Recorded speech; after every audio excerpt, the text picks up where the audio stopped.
playing. Yeah, there it is. It is. Come on. It's there. All right, we're on live from your ESG corn maze. It's a Business Pants Friday show here at October 25th Studios featuring Matt Moscardi, AnalystHole-man Matt Moscardi. That was sad. That was just sad. On today's weekly wrap-up, McDonald's investor relations team hires the entire writing staff from The Onion, pun intended, an accelerated retirement at Southwest Airlines. Denny's is saving lives, and a shout out to Mr. CorpGov. Yes, Mr. CorpGov. I love Mr. CorpGov. Who else are we going to shout out at the top of the show? That's it. That's the only time I've ever done a shout out. Who's our but sponsor? I noticed. Our show today is being sponsored by FreeFlowAnalytics.com, the only platform measuring board power, connections, and performance for free. Yeah, that's our real shout out. Let's get to it. Oh, we want to go right to it? Let's jump right in. Let's do it. Some inside information. Yeah. Matt, this is actually Matt's actually recording 3 podcasts today. This is podcast number 2. This is number 2 of 3, and then I've got Nobody one knows why. next Nobody Monday, knows why. and then I do a lot of podcasts apparently. Nobody knows why. Let's start with story of the week. Oh, this was easy this week. Let's start with McDonald's extremely strange, bizarre week. I already hate this. I already hate everything about what you're going to say. This is just incredible. It starts with that blowhard Donald Trump who showed up at a McDonald's franchise and pretended to make fries. Is that what he did? Yeah. He was surprised that they didn't use their hands to make the fries. I think that was. Technically the location was actually shut down. It was a big photo op. That's the takeaway. But that's not even. Who cares? I don't even care about that. Wasn't he doing that because Kamala worked at McDonald's like when she was a teenager or something? Yeah? It was some stupid thing, but that's just where the week started. This prompted a very interesting reaction from the corporation of McDonald's, which sent out a memo saying that we are not red or blue. We are golden. So they're saying they don't support presidential candidates, despite the fact, that like a mere day before they had a presidential candidate there. It's kind of a weird look, right? Clearly it could bolster a candidate's campaign to show up at one of their locations. I think they're also hoping that no one knows that OpenSecrets.org exists to see that they donate to, political candidates all the time. Now, they do donate 50-50 for the most part. Fine. But you can't say we're not red or blue. What you are is trying to maximize your red sales and blue through donation. You're red and blue. Yeah. And let's not forget that. Throwing a bit of shade there on Trump. This guy basically his whole diet is McDonald's. How dare they say they don't support him? He's the perfect candidate for them, really. But yeah, he kind of is. Okay, so that happens, and then a couple of days after Trump shows up at a McDonald's, there's an E. coli outbreak. I blame Trump. Well, who else? It had to be, right? Yeah, if it was Kamala, or if it was like a black man or an Indian woman. The right would already be blaming DEI initiatives, yeah, it's right? a DEI question. DEI failure. So there's a huge E. coli outbreak. We're not. The end of the story hasn't come yet, but the early reports is that a quarter pounder of all things killed someone and sickened dozens of people. Although I would argue that a quarter pounders are already killing people and sickening others. Really take the E. coli. So I don't know how to read that. And then this prompted several restaurants to start pulling onions, as McDonald's thinks that this problem started with onions. Okay. You said restaurants. I think you meant something else. Food providers, drug sellers, Taco Bell, KFC, Pizza Hut, Burger King. Other reports on this story include the fact that the CDC told McDonald's about potential E. coli outbreak late last week. Oh, so they knew. That's good. And then finally now the FDA is probing McDonald's supplier Taylor Farms as a source of the E. coli outbreak, according to CNBC. Now, I'm actually going to go out on the record and call this a DEI failure because according to comparably.com, only 2 of Taylor Farms' leadership team of 16 are women. So isn't this a DEI failure? This is a men failure. Can't I also play this game? This is clearly a problem. Too many men. So I did some research having nothing to do with DEI. That's McDonald's week. Yeah, go ahead.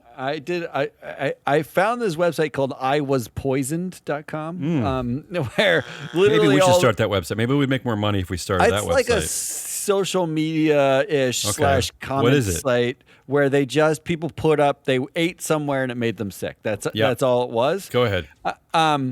I think I realized what the problem was. Like, this person put up there, this isn't the quarter pounder, but this is what they put on like yesterday in the news of the E. coli outbreak.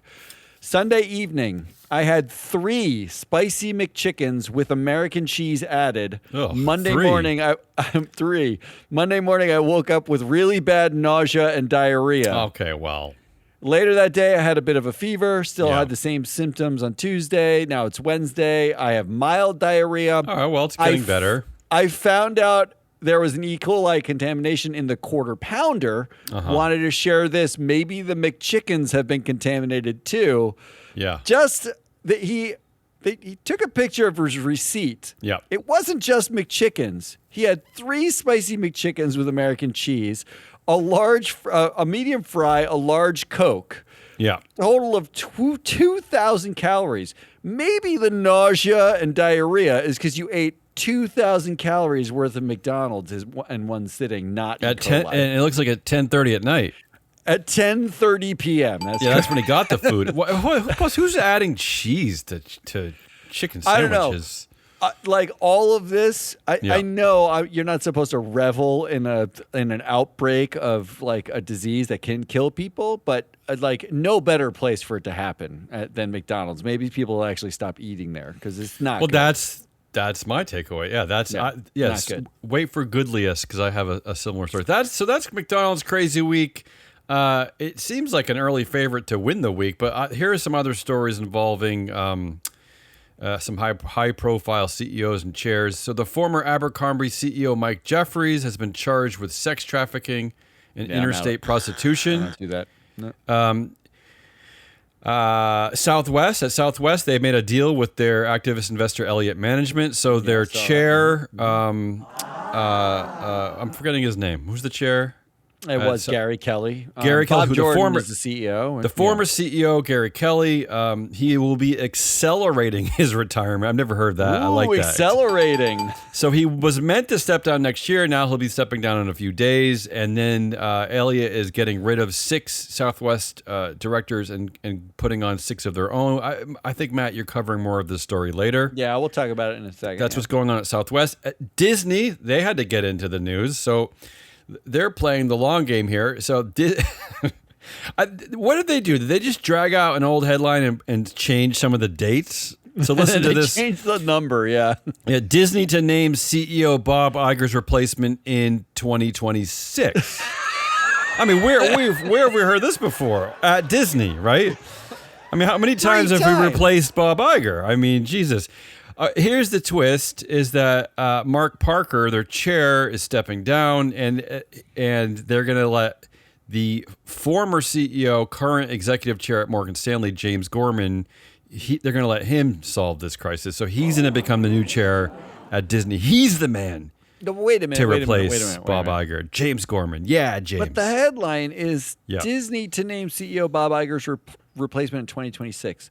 Disney to name the replacement, not to replace Bob Iger in 2026. Yeah. They're just naming a person. You know what? After the disastrous Bob Chapek reign, maybe it would be smart to keep Bob around and teach the next person for a couple of years, right? Yeah, for like 7 or 8 years. And not just pop in on Twitter and criticize him. he was only the executive chair of Disney, For not less the than a CEO, year, though, right? for a year. Yeah. Okay. So, and he made more money than Chapek did in that year. Crazy. But, okay, so my options here are McDonald's Strange Week, Abercrombie's Lecce CEO, ex-CEO, Southwest's.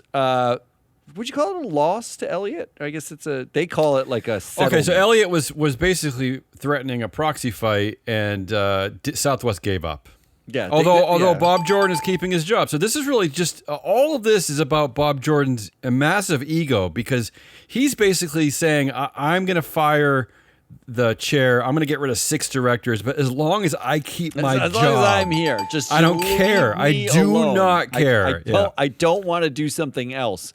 And then Disney's going to wait until next century to name a replacement to Bob Iger, maybe. Yeah. But Mark Parker won't be doing that naming. Yeah. I know you want me to choose McDonald's because that is clearly. I don't care what you name. It seems like the clear favorite to me.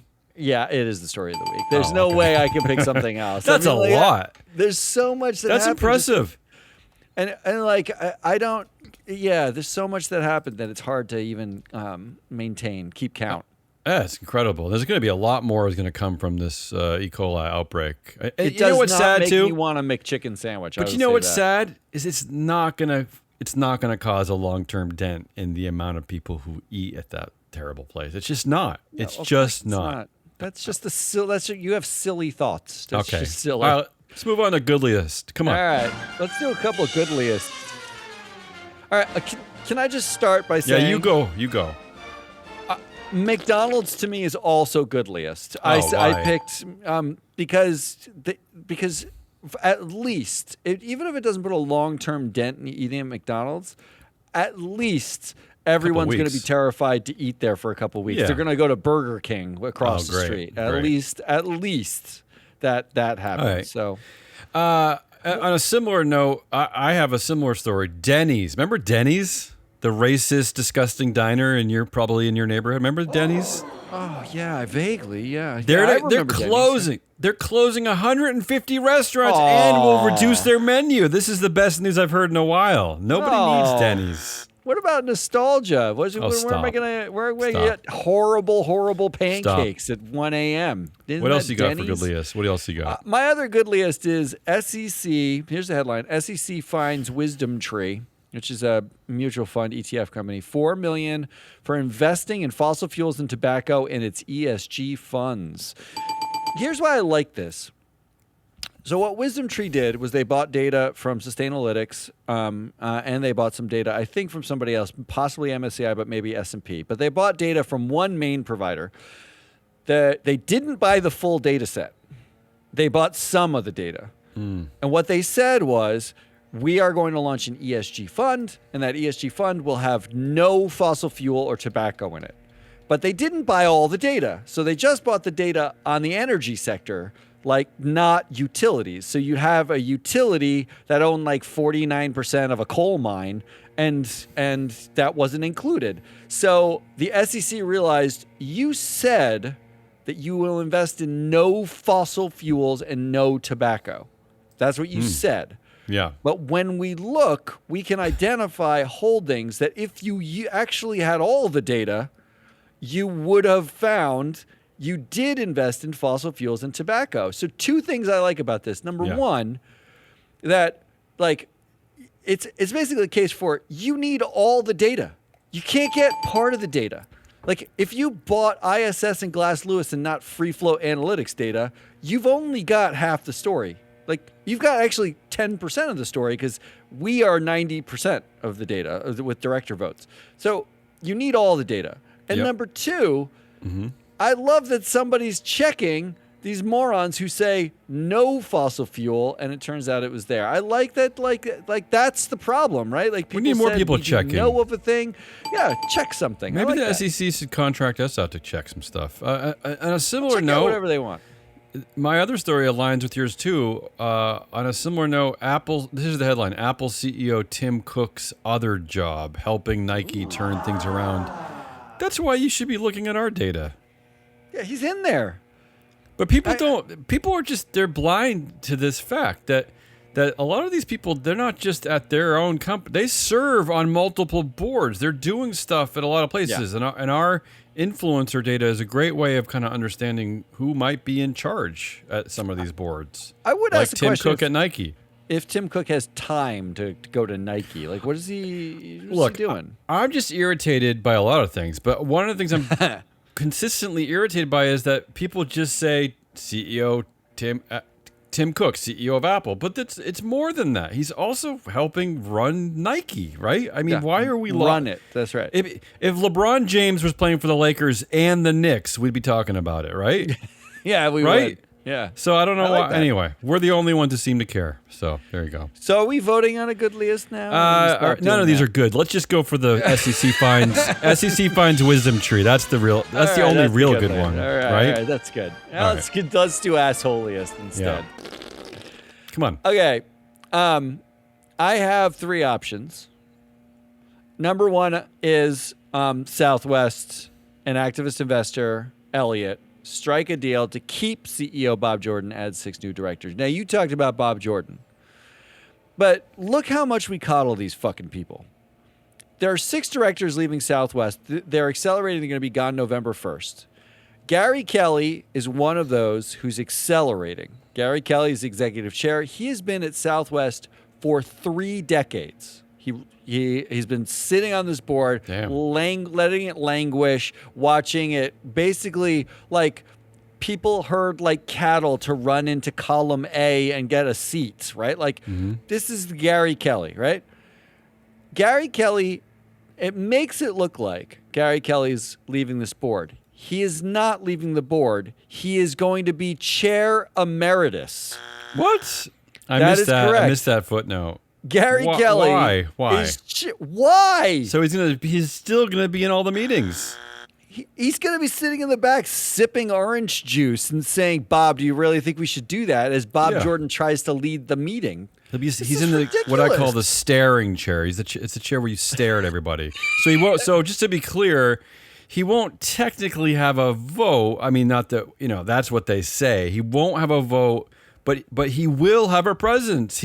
And I'm sure he will be talking. He will be making decisions. He just won't have that vote. But he probably already controls several of the directors anyway, so I'm sure he'll be influencing their votes. So then it gets to who's left and who's gone. So Rakesh Gangwal issued a statement that Southwest in their press release thanking everybody and especially thanking Gary Kelly for his long tenure and being like the growth center of growth for this. And it was like, who are you thanking, buddy? He's going to be at the next meeting. Yeah, he's just going to be sitting over there. Keep thanking him every time you see him. Yeah. Like, it's unbelievable. So then we got the question of I wanted to know who Elliott brought in, right? Like, so they've listed them. We know their names: David Cush, Sarah Feinberg, Dave Grisson, Greg Soretsky, and Patricia Wilson. Yep. Now, those names mean nothing, right? Like, and they also added Pierre Breber. Yeah, I don't know why they in a press release I saw they separated those announcements. I don't That's really right. know why. Yeah. Why on earth did they not list every single one of these directors in all of these stories? They just said Southwest gets 6 new directors, board shakeup at Southwest. The whole thing has been it's been a very strange story, the whole thing, yeah. They're not talking about how Gary Kelly's not actually leaving. He's still physically there, and that they don't name the 6 people coming in. So I looked them up. We actually have Grisson, Soretsky, Watson, and Breber in our data set. The average earnings batting average of those 4 of the 6 is 413. That's their average earnings. Average TSR is 389. An average director bats 500, which means these people are below average. Not one of them is above 500 for these things. The directors that they're kicking out, they didn't name them either in any of these things. Bigler, Biggins, Blunt, Cunningham, Gilligan, and Soltow. Those are the ones who are kicking out. It's been challenging. It has been challenging to find like real information. You have to do a lot of digging. It's unbelievable that like Elliott quote unquote won, and we have no idea based on reading the news, including like the New York Times or CNBC. we have no idea who the people are that they won, right? Yeah. It remains for some reason it remains unimportant to the business news and the investor community, right? They just hear 6 directors. That's enough, right? They don't need to know who these people are. So here I did the hard work for you. Yeah. I looked at the skills of the people that they're adding versus the people that they're replacing. Because you'd think what you want is to change the mindset of the board, change the skills, then you get some independence in there. So they're going to be more independent because they were not chosen by, Gary Kelly and Bob Jordan, right? I suppose, but they'll still be beholden to Elliot, whatever Elliot decides it thinks is right. Yeah. But here's the skills. So Bigler's out. He was at Dynegy. He's energy and oil guy. And they replaced Bigler with Breber, who comes from Chevron. That's right. So they replaced former CFO. Energy and oil with energy and oil is what they replaced. They replaced Blunt, who was a senator, government guy, with Feinberg, who is a government regulator. So they got government for government, effectively. I like Sarah Feinberg because she's the former administrator at the Federal Railroad Administration. They couldn't, not correct. the airline, not the aviation, but the railroad. They wanted to do the FAA. So maybe they're going to build more trains over there in Texas. Yeah. They got rid of 2 professors in Cunningham and Gilligan and replaced them with 2 airline executives. That one I can get behind. Okay. Yeah. That's I had that information. That is David Cush, former CEO of Virgin America, and Soretsky, former CEO, Greg Soretsky, former CEO of WestJet. Right. So that makes a little bit of sense. Now, let's say that WestJet is not the performing airline that you may want to discuss. Well, I've never heard of WestJet, but that's fine. Then they replaced basically a bankrupt retail executive in Soltau for a mediocre hotel executive in Grisson. So that one surprised me. Former group president of Marriott International, Dave Grisson. I don't really quite. I guess travel. I don't really get kind that of. one. I guess maybe you want to make a deal with Marriott for points. I don't know. Okay, fine. Sure, I'll give that maybe. a pass. Sure. And then you replace Biggins, who spent the last bit of time on executive search, which is not relevant at all. But she came from banks with Watson, who came from bank technology. So you got you added the word technology. You added technology. I was okay with Patricia Watson. She was formerly Chief Information and Technology Officer, NCR at Leo. So maybe she's currently that, actually. But that could be a positive. Because remember, one of our complaints in the past is that this board was full of dinosaurs. So that someone knows tech, I'm going to be okay with. Okay, so let's review, though. Okay, let's review. Go ahead. What the big win for Elliott was. They effectively added 2 airline executives to replace 2 professors in Cunningham and Gilligan, which is great because maybe that's useful. Bob Jordan stays on as CEO, overseeing what has been like the failure of the company over the last 30 years. Gary Kelly, they all say is gone, but he's still sitting in the fucking room. He's still there. He's the guy over there. You see that guy? That's Gary Kelly. He's just sitting over there. He's staring at me right now. Is that the big win?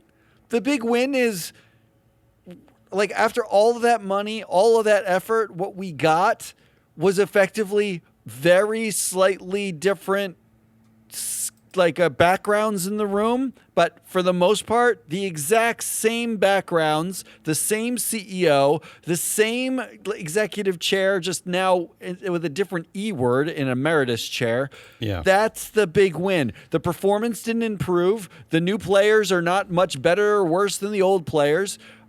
What are we talking about here? What was all this about? Isn't the idea to fundamentally change the company, not just put 6 people on a board and control them? I don't understand this at all. It does feel like a Elliott ego move, right? I mean, I think getting rid of Kelly would have been a shift in the right direction. Having him stay in the meeting room is absurd. It's absolutely absurd. It's absurd. So I'm not sure who the asshole is. Whether or not it's Elliott. I don't know what you're saying here. The headline writer, or maybe the process, or maybe how about the fact that that shareholders really don't have input in any of this. Right. There should be competing slates. Maybe I've said this on prior shows. At least maybe Elliott could put up some competing choices and let shareholders decide. Directors and right? let me choose the 5 I want or whatever. Yeah. But the whole process is relatively absurd. Yeah. That's my first. My All right, what second. else? My second. I saw this headline: Teen dies by suicide after becoming obsessed with AI chatbot. I don't know about this story. It doesn't sound good. All right. The company here is called Character AI. It raised $150 million at a $1 billion valuation, and you'll never guess who the anchor had AI in the title. Yeah. Who was the anchor investor in this? Just guess. Just don't even look at the notes. Just guess. I don't remember all those chuckleheads names, but it's some tech bro from Silicon Valley. It's Andreessen Horowitz. Right. It's Andreessen Horowitz. It's funny. I had Horowitz in my mind, but I just don't remember all those chuckleheads names. They're just bald dudes. So here I want to read to you. I want to remind you a quote from Mark Andreessen. Yeah. His techno-optimist manifesto. Right. We reported heavily on that. Forgot about that. It was exactly a year ago. Wow. It was October, I think, 23rd, a year ago. Scary. So, it's a scary manifesto. It's been a year. Disturbing.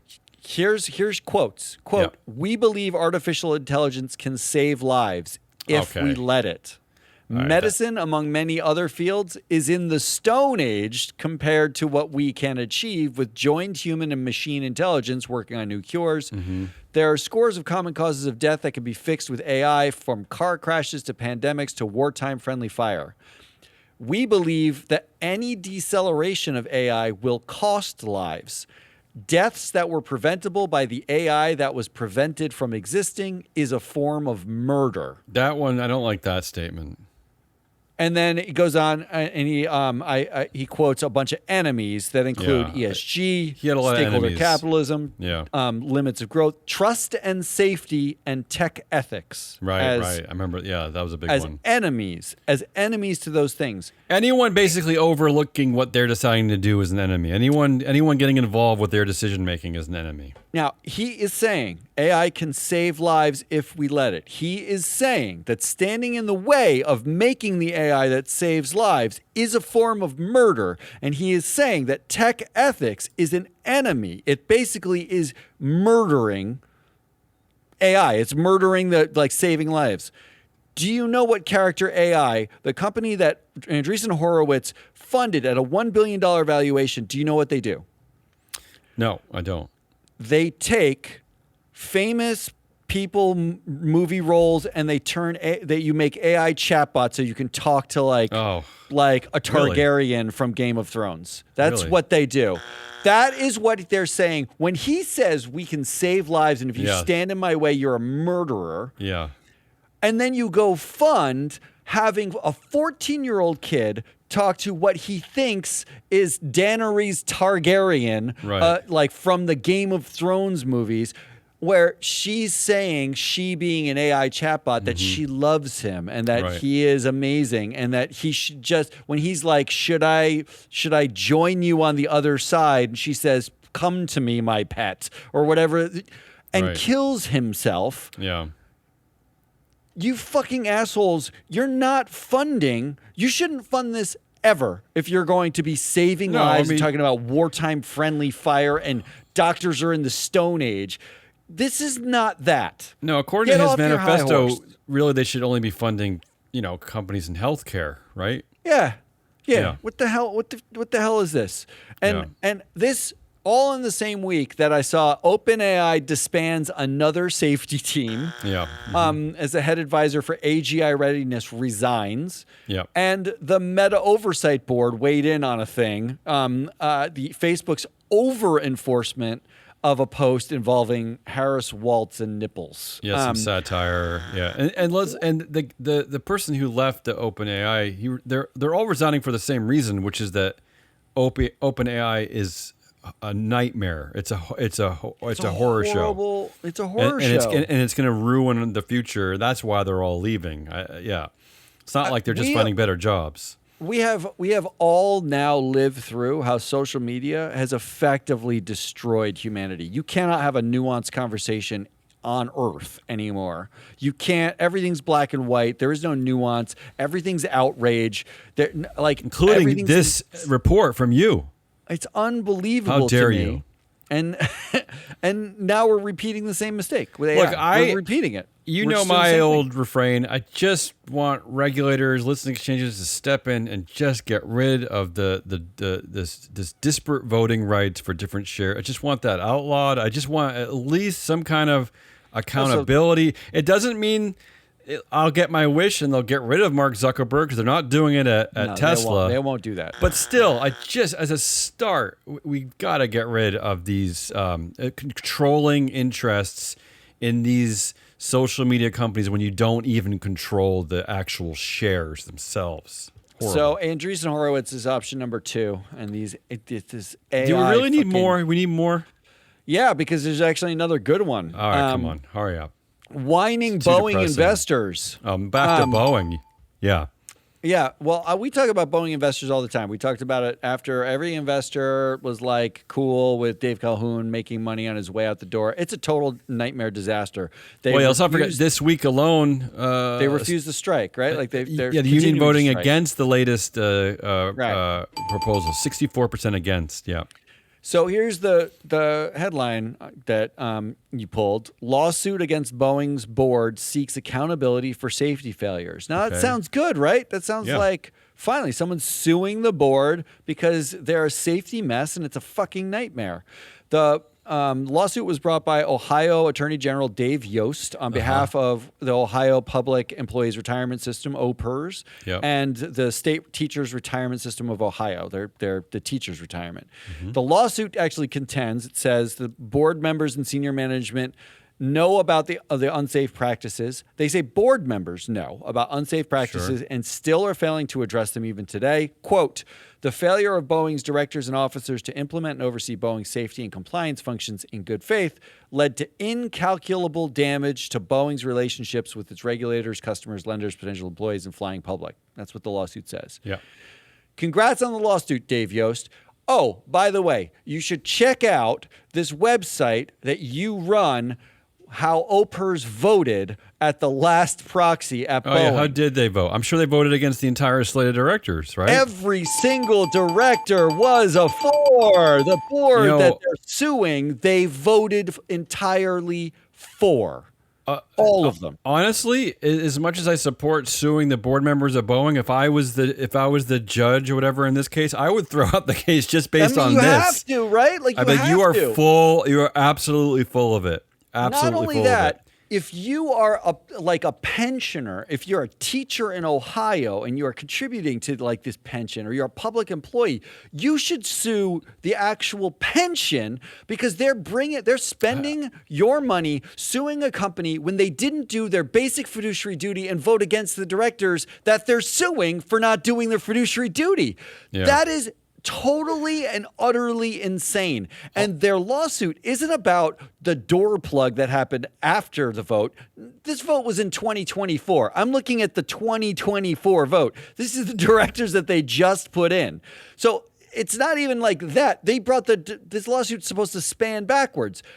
They don't make available their votes going backwards, but if they voted for this board, guess what? The chances are they voted for every single director that they're now suing. Every single one of them. What a bunch of fucking assholes, because what you got was the headline that says, we are seeking accountability. Meanwhile, you are the accountability, you have asshole. the opportunity to seek to be held them accountable. What's weird differently. here, too, is that they actually did vote against pay, big deal, but they vote for Dave Calhoun to continue as a board member, the former CEO.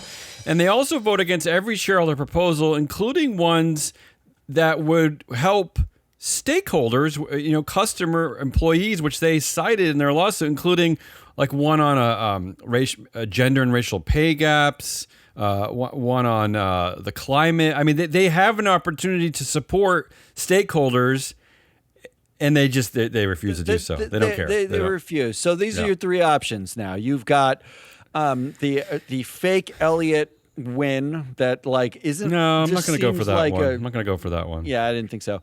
Andreessen Horowitz and Maybe. the funding of basically the opposite of their stupid fucking techno-optimist manifesto. Yeah. And then whining Boeing investors. Basically, have the power to do something and then sue instead. This is like the Exxon to Arjuna, but in reverse. My gut tells me that the leadership of places like Ohio Public Employees Retirement System and the state teachers retirement are good people. They probably mean well, and are probably actually are very well aligned with a lot of the thought process here. But I gotta tell you, I gotta vote for them this week. This you actually have an annual opportunity to hold people accountable to then turn it into a lawsuit, which may or may not be. Maybe it's for PR. I don't know what it's for, but you are absolutely full of shit, or you just don't understand your job duties. I don't know. You don't understand what you're doing. Care. I don't know which it is. Seems to care. I don't know which after. it is. But. Yeah, I don't like any of it. All right, I would throw out the lawsuit, honestly. Even though I agree with the lawsuit, I would throw it out and being like, you already had a chance to go on record here, and this contradicts what you're saying in this lawsuit, right? Yeah, that's exactly right. Yeah. All right, let's do headliniest. We're almost out of here. Come on. Let's wrap this up. Headlines, winners, predictions. Mine is just perfect for our company here. I almost included this in Story of the Week, but I thought it worked better down here. This says it all for everything that we complain about and speak on. Microsoft CEO Satya Nadella asked for pay reduction after security slip. At Microsoft, there was some... But... His total compensation still rose 63%, more than $30 million from last year. This is the state of things. This is the reality. He asked. Do you remember when Jamie Dimon said it would be wrong to refuse the board? Sure. It'd be rude. Yeah. That's why he took the money. All right. What do you got? Mine is a hat tip to Mr. CorpGov, his Substack. If you don't subscribe to it. It's not really a headline, but I see what you're doing here. The headline is proposal number 5. Yeah, not assessment of investing in Bitcoin. This is Microsoft's shareholder proposal. This is a shareholder proposal at Microsoft. The National Center for Public Policy Research advised us they intend to submit this proposal. That's the anti-woke, anti-ESG firm, right? The anti-woke firm, what they are making the case for is they are making the case that Microsoft should take the vast sums of cash that it's sitting on and money that it makes because it's so rich and buy Bitcoin. Really? That was literally what they. I've never seen a shareholder proposal. What is our world coming to, Matt? I don't understand. What is the modern world? I don't understand anything anymore. Really? I don't know. Resolved, shareholders request that the board conduct an assessment to determine if diversifying the company's balance sheet by including Bitcoin is in the best long-term interests of shareholders. That's what it asked. Great. Wow. Microsoft. Wonderful. Yeah, that's what they asked them. Okay, so do you have a winner for the week? Not us, not humanity, but my winner. Jamie Dimon. Oh. Here's Jamie why. Dimon seems to win every week, though. He wins when he says, Jamie Dimon says. Jamie Dimon says, yeah. And he wins when he doesn't says. Listen to this headline. Jamie Dimon privately supports Kamala Harris. He just won't say so. He just winner. Doesn't matter if he's saying or not saying. That's correct. It's I think we're just living in Jamie Dimon's world. It's just that's it. He's a winner. He's a winner. Says a thing, doesn't say a thing, doesn't matter. Everyone's going to cover it. Doesn't matter. I would love to see more headlines about things he doesn't say. Just like Jamie Dimon doesn't say. How about the one thing Taylor Swift is his favorite artist? How about that he basically says everything, but he won't say publicly that he supports a woman running for president against a fascist scumbag. Gen That's Z the one thing he won't more. say. It's the one thing he won't say.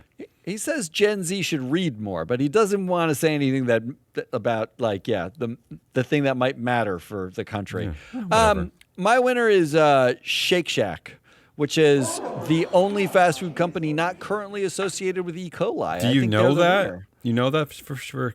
Well, they haven't recalled their onions, so Okay. that one, like, not that I'm going to Shake Shack anytime soon because they No. were all over. I am poisoned or I got poisoned.com or whatever. But you got any predictions? Predictions. Back to Jamie Dimon for me. Jamie Dimon says that you should feel safe. You should feel safe eating at McDonald's, even though he would never go there. He would never be caught dead there. But you should feel safe. Let's not overreact here, people. Right? Let's not go crazy. Let's keep eating at McDonald's. I like that your prediction is something Jamie Dimon will say, even though he doesn't actually do the thing even that though he says doesn't the have to thing. do it. He's just saying something. I'm just getting caught up in the vortex of Jamie Dimon says. I love it. I It's can't great. get it. Also, a real prediction. Next CEO of Disney comes from Netflix. That's my prediction. Oh, that's like a real prediction. Yeah. I'm making real ones. All right. Let's wrap up the show. My final prediction is that the E. coli breakout at McDonald's causes a skyrocketing in Ozempic prescriptions. Why is that? You'd think that eating at McDonald's would cause it, but I actually think the opposite is going to occur. The fear to eat at places like McDonald's and Burger King for getting E. coli increases the rate of people who are just like, you know what, it's just time. I got to stop eating this stuff. Let's get Ozempic now. That's my prediction. That's a real prediction. I think that's a winner. Ozempic cures the world. That's all we got. That's Hazelnut Rallis. I'm your AnalystHole-man Matt Moscardi. We are Free Float. Come back next week when we've got more Business Pants shows planned, but also we got a proxy countdown that we're going to put out today. We're covering lamb research. And I just covered boards of directors at the Shareholder Primacy podcast. That's coming out in a couple weeks, but you should go check out that podcast feed with Mike Levin and Ann Lipton because they're actual geniuses. Until then, goodbye.